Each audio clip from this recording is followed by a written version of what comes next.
à une question de Monsieur Charles de la Verpillière à Madame la ministre des Affaires sociales et de la Santé. Monsieur le député, vous avez la parole. Merci, Monsieur le Président.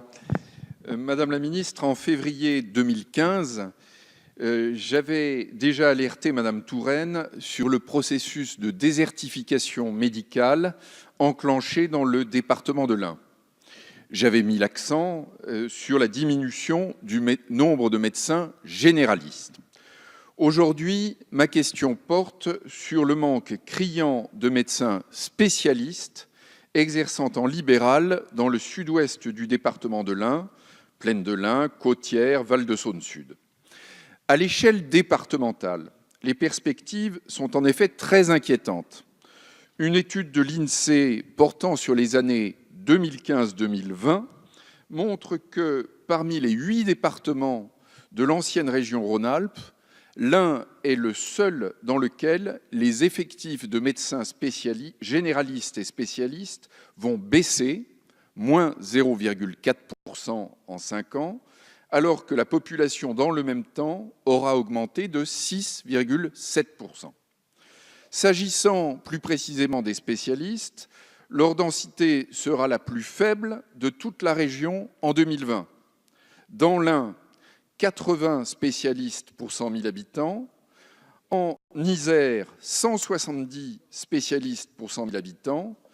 Et en Savoie, 154 spécialistes pour 100 000 habitants. D'ores et déjà, dans ma circonscription, il faut parfois plus d'1 an pour obtenir un rendez-vous chez un ophtalmo.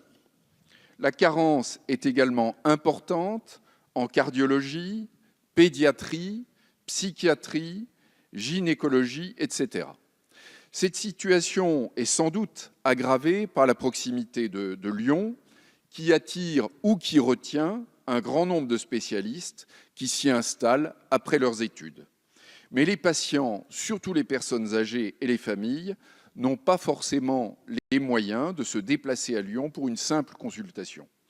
Je vous serai donc reconnaissant, Madame la Ministre, de fournir des précisions sur ce phénomène inquiétant dans les différentes spécialités et d'indiquer les mesures prises par le gouvernement pour y porter remède, particulièrement les instructions et les moyens donnés à l'Agence régionale de santé dans ce domaine. Je vous remercie. Merci, Monsieur le député. La parole est maintenant à Madame la secrétaire d'État auprès du ministre de la Ville, de la Jeunesse et des Sports, chargée de la Ville.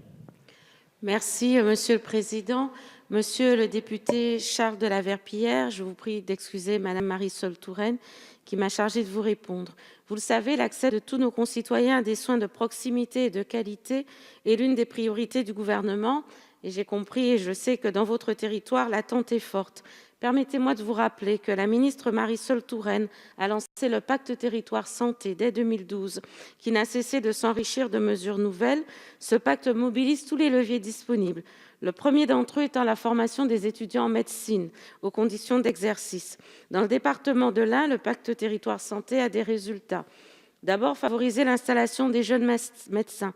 5 étudiants ont signé un contrat d'engagement de service public, manifestant ainsi leur intention de s'installer dans le département.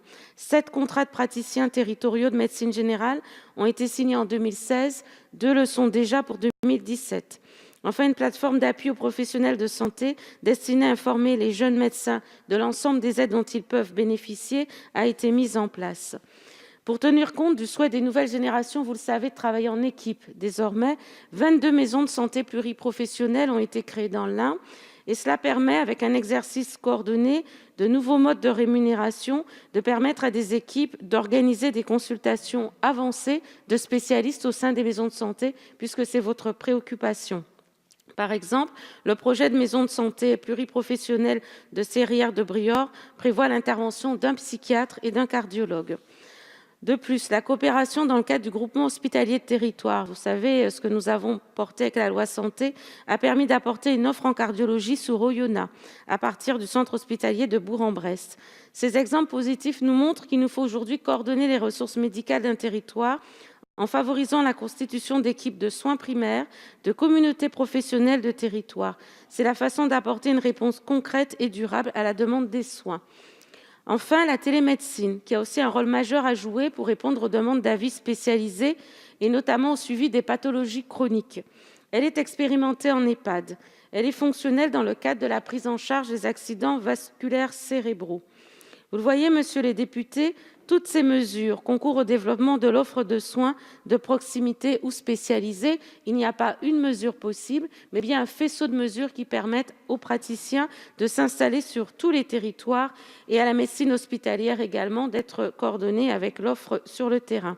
Ce travail est important, les chantiers à mener sont multiples, mais nous restons mobilisés pour renforcer l'accès aux soins de tous les Français sur tout le territoire et sur le vôtre évidemment, monsieur le député. Merci Madame la Ministre. Monsieur le député, vous souhaitez réagir? Merci Madame la Ministre pour cette réponse. Je me permets simplement d'insister sur la particularité du département de l'Ain. Je vous l'ai dit, dans l'ancienne région Rhône-Alpes, c'est le département qui est le plus touché par la baisse du nombre de médecins, en particulier le nombre de médecins spécialistes. Il faut donc que le gouvernement y apporte des réponses spécifiques et plus fortes qu'ailleurs. Merci. Merci Monsieur le député. Nous en arrivons à une question de